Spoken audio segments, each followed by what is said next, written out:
कुछ जगहें ऐसी होती हैं जो दिन में बिल्कुल आम लगती हैं। वहां कोई डर नहीं दिखता, कोई आवाज नहीं आती, सब कुछ शांत रहता है। लेकिन जैसे ही रात होती है वही जगहें बदलने लगती हैं। दीवारें ठंडी हो जाती हैं, हवा भारी लगने लगती है और इंसान को बिना वजह बेचैनी महसूस होने लगती है। आज मैं आपको ऐसी ही एक जगह की कहानी सुनाने वाला हूं। ये कहानी किसी भूत की नहीं है, किसी चुड़ैल की नहीं है। ये कहानी है एक कमरे की, एक ऐसे कमरे की जो रात में सांस लेता है। शहर से बहुत दूर जंगल के पास एक पुरानी हवेली खड़ी थी। लोग उस हवेली के पास से दिन में भी जल्दी निकल जाते थे, लेकिन असली डर हवेली का नहीं था। असली डर था उस हवेली के आखिरी कमरे का। वो कमरा हमेशा आधा खुला रहता था, न कभी पूरी तरह बंद, न पूरी तरह खुला।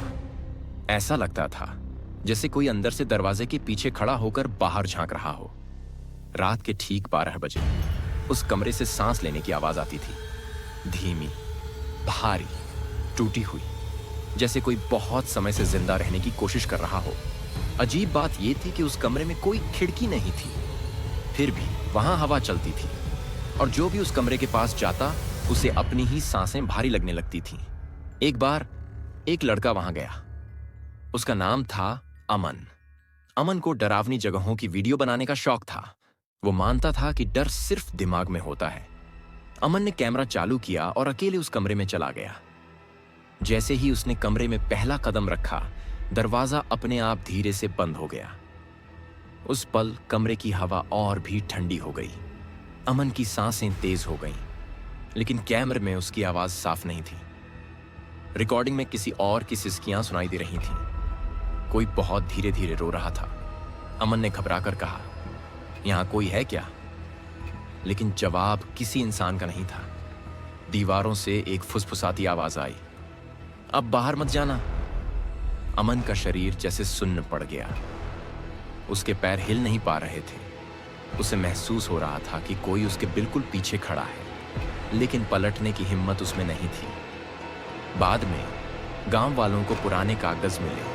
उन कागजों में लिखा था कि सालों पहले एक औरत को इसी कमरे में जिंदा बंद कर दिया गया था। दिन बीतते गए, रातें बीतती गईं और वो औरत उसी कमरे में धीरे धीरे टूटती रही। उसकी मौत सांस रुकने से नहीं हुई, उसकी मौत हुई उम्मीद टूटने से।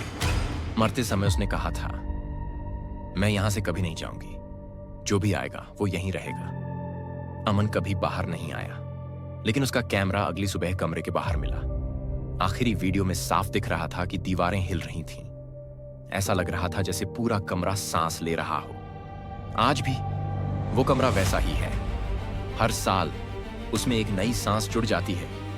अगर आप कभी किसी सुनसान जगह ऐसा कमरा देखें जहां कोई दिखाई न दे, लेकिन आपको अपनी ही सांसें भारी लगने लगें, तो समझ लेना वो कमरा आपको महसूस कर चुका है और हो सकता है अब वो आपकी बारी का इंतजार कर रहा हो।